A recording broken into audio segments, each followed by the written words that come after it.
Hello guys, नमस्कार साथी, आप सभी को नमस्कार। तो आज के क्लास में जो बताने वाले हैं वो जो क्लास 8 का जो चैप्टर 3 का हमारी दुनिया का क्वेश्चन आंसर आज जो बताएंगे, और जो कि आप लोगों को बीच आज जो क्वेश्चन आंसर बताने वाले हैं कि रोमन 3 से आज 3 और 4 का बताएंगे क्वेश्चन आंसर बहुत आसान तरीक़ा से। तो आप लोग कंटिन्यू हमारे साथ बने रहिएगा और साथ ही साथ कंटिन्यू। तो सबसे पहले हम क्वेश्चन पढ़ेंगे कि निम्नलिखित प्रश्नों के उत्तर दे, अधिकतम 50 शब्दों में दे, अधिकतम 50 शब्दों में दे। ठीक है, तो ध्यान दीजिएगा 50 शब्दों में ही लिखना है। ठीक है, ऐसा ही आपको एग्ज़ाम में पूछा जाएगा कि 50 शब्दों में अधिकतम लिखे। तो चलिए हम बताते हैं कि सामाजिक वानिकी किसे कहा जाता है, यानी सामाजिक वानिकी किसे कहा जाता है, यानी उससे आप क्या समझते हैं। तो ध्यान दीजिएगा, ठीक है ना। तो सबसे पहले हम बताने वाले हैं कि सामाजिक वानिकी किसे यानी कहा जाता है। तो समाज की पर्यावरण यानी समाज की पर्यावरण संबंधी ज़रूरतों को पूरा करने के लिए, यानी ज़रूरतों को पूरा करने के लिए वनों का विकास किया जाता है। वनों का क्या किया जाता है? विकास। जो विकास होता है, ठीक है, क्या होता है? विकास होता है, यानी किया जाता है, जिसे सामाजिक वानिकी कहा जाता है। जिसे क्या कहा जाता है? सामाजिक वानिकी। आप समझ गए होंगे सामाजिक वानिकी किसे कहा जाता है? समाज की पर्यावरण संबंधी ज़रूरतों को पूरा करने के लिए यानी वनों का विकास किया जाता है, जिसे सामाजिक वानिकी कहा जाता है। समझ गए होंगे। चलिए 2 नंबर क्वेश्चन बताते हैं मेरे प्यारे दोस्त कि उष्णकटिबंधीय सदाबहार वन के 3 प्रमुख वृक्षों के नाम लिखें। यानी कहता है वृक्षों के नाम लिखे, जो कि आप लोग को बीच 2 नंबर क्वेश्चन कहता होगा। आप लोग देख लीजिएगा थोड़ा 2 नंबर क्वेश्चन की यानी कटिबंधीय सदाबहार वन के 3 प्रमुख वृक्षों के नाम लिखिए।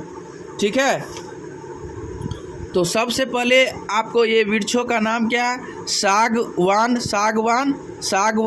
साल, शीशम। क्या नाम है? शीशम। 3 गो नाम है, सागवान, साल, शीशम। क्या है? शीशम है। तीनों नाम है उष्णकटिबंधीय सदाबहार वन के प्रमुख वृक्षों के नाम यही है, सागवान, साल, शीशम। चलिए 3 नंबर क्वेश्चन पहले पढ़िएगा, क्वेश्चन पे ध्यान दीजिएगा। 3 नंबर क्वेश्चन क्या कह रहा है? 3 नंबर के अनुसार क्वेश्चन पढ़ने के बाद भी आप बता सकते हैं कि किस वर्ग के लोगों के लिए वन आश्रय स्थलीय का काम करता है। तो ध्यान दीजिएगा, चलिए ध्यान दीजिएगा कि जनजाति वर्ग के लोगों के लिए, क्या आपको आंसर क्या होगा? जनजाति वर्ग के लोगों के लिए इसका उपयोग किया जाता है। क्या किया जाता है? जनजातीय वर्ग के लोगों के लिए। ठीक है, 4 नंबर क्वेश्चन पढ़ेंगे। क्या कहता है 4 नंबर क्वेश्चन? बुक में देखिएगा, बुक रख लीजिए और आसान तरीक़ा से हमारे साथ बने रहिए, और बहुत आसान तरीक़ा से आप लोगों को बीच क्वेश्चन आंसर बताने वाले हैं। ठीक है, तो उन राज्यों के नाम लिखिए जिस देश में सदाबहार वन पाए जाते हैं। उन राज्यों के लिए, यानी उन राज्यों के नाम लिखिए जहां देश में सदाबहार वन पाए जाते हैं। तो चलिए 4 नंबर क्वेश्चन क्या कहता है बताइएगा कि उन राज्यों के नाम लिखिए जहां देश में सदाबहार वन पाए जाते हैं।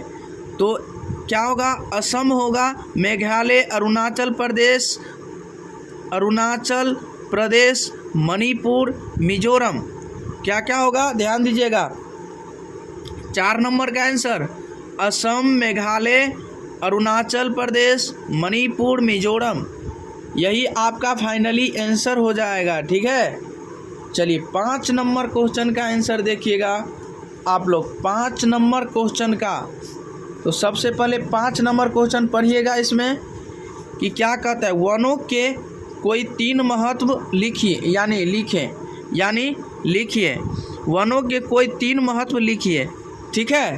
तो क्या 3 महत्व वनों का ऐसा कौन सा मतलब जो है महत्व चीज़ें हैं, वो 3 महत्व आपको कह रहा है लिखने के लिए, वनों का महत्व। तो सबसे पहले आप लिखिएगा वनों के कोई 3 महत्व लिखें।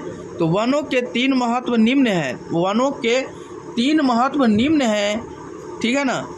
तो एक में है जलवान एवं फर्नीचर की लकड़ी, यानी जलवान एवं फर्नीचर की लकड़ी। और दूसरा कई उद्योगों के लिए कच्चा माल और औषधियाँ, यानी औषधियाँ हैं, क्या औषधियाँ, 3 में औषधियाँ, ठीक है ना।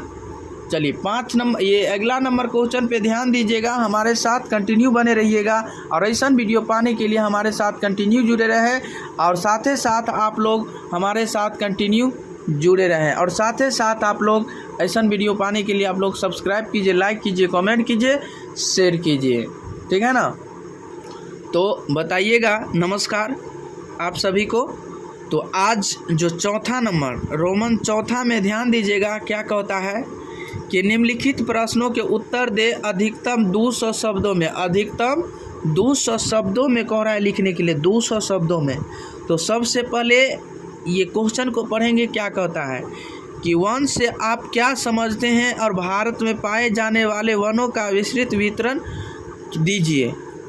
तो बताइएगा आप, तो क्वेश्चन पढ़ लिए क्या कहता है, ठीक है ना।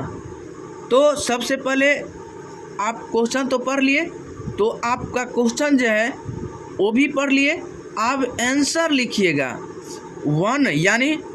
वन या पेड़ पौधों का विकास प्राकृतिक रूप से उगने वाले पेड़ पौधे यानी पौधों, घास यानी झाड़ियों इत्यादि को सम्मिलित रूप से प्राकृतिक वनस्पति कहा जाता है। क्या कहा जाता है? प्राकृतिक वनस्पति कहा जाता है, ठीक है। और क्षेत्रीय आहार पर जब किसी बड़े क्षेत्र पर प्राकृतिक रूप से पेड़ पौधे का विकास होता है तब उसे वन कहा जाता है। क्या कहा जाता है? उसे वन कहा जाता है। बताइएगा कि वन या पेड़ पौधों का जो विकास प्राकृतिक रूप से यानी उगाने वाले पेड़ पौधों घास यानी झाड़ियों इत्यादि को सम्मिलित कर लेते हैं, यानी सम्मिलित रूप से प्राकृतिक वनस्पति कहा जाता है, ठीक है। क्षेत्रीय आहार पर जब किसी बड़े क्षेत्र पर प्राकृतिक रूप से पेड़ पौधे का विकास होता है तब वह पेड़ पौधों का यानी विकास होते हैं तो उसे वन कहा जाता है। क्या कहा जाता है? उसे वन कहा जाता है। चलिए दूसरा नंबर क्वेश्चन क्या कहता है, ध्यान दीजिएगा। दूसरा नंबर क्वेश्चन पे ध्यान दीजिएगा, मोस्ट इम्पोर्टेंट क्वेश्चन है। दूसरा नंबर क्वेश्चन पहले पढ़ लीजिए, क्या कहता है कि वन एवं पाए जाने वाले विभिन्न प्राणियों का वर्गीकरण उदाहरण के साथ दीजिए। तो क्वेश्चन तो पढ़ लिए, अब आंसर आपको लिखना है, कैसे लिखेगा, ठीक है ना। तो चलिए ध्यान देते हैं, बहुत बेहतरीन तरीक़ा से बताने वाले हैं। तो बताइएगा कि वन और जीवों के बीच वन और जीवों के बीच गहरा संबंध होता है, यानी वन और जीवों की जो बीच होते हैं वो गहरा संबंध होता है। और यहाँ कई जीव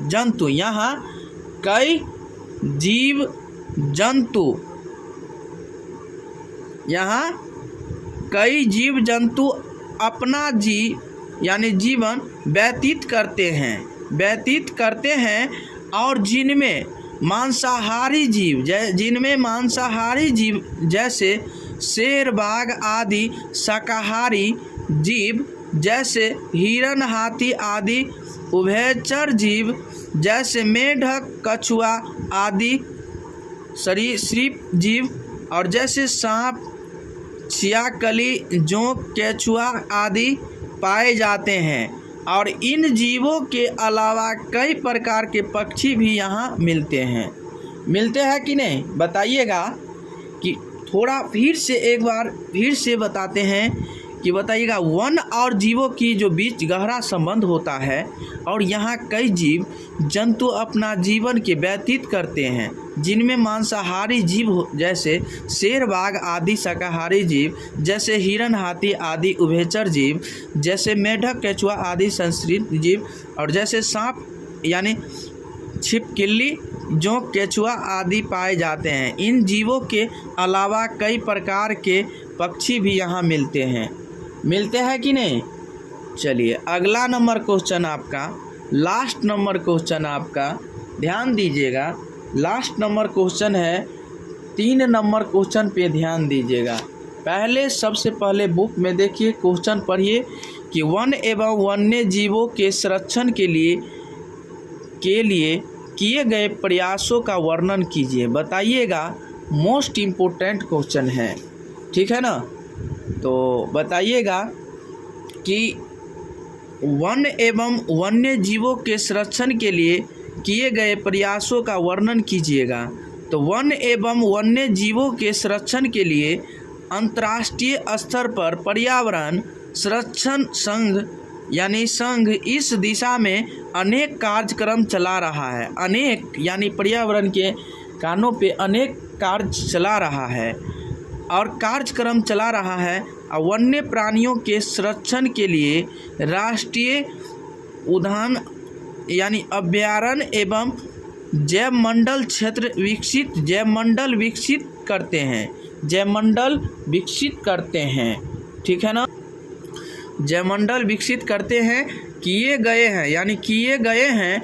इस समय देश में 85 राष्ट्रीय उद्यान, 448 यानी अभयारण्य एवं 16 जैवमंडल सुरक्षित क्षेत्र हैं। बिहार में कांवर झील पक्षी विहार, बेगूसराय गया में गौतम बुद्ध अभयारण्य यानी पश्चिमी चंपारण में वाल्मीकि नगर वन्य प्राणी अभयारण्य प्रसिद्ध है, ठीक है। तो मेरे प्यारे दोस्त और भाई बंधु, आज के क्लास में जो बताए हैं क्वेश्चन आंसर, तो हमारे साथ कंटिन्यू ध्यान देंगे और ऐसा वीडियो पाने के लिए हमारे साथ इसे सब्सक्राइब कीजिए, लाइक कीजिए, कमेंट कीजिए, शेयर कीजिए, ताकि जब लाइव क्लास आऊँ तो आप लोग को भी ज़रूर नोटिफिकेशन जाए और उससे आप क्लास कर सकें। तो चलिए आज की क्लास में जाएँ, तब तक के लिए बने रहें।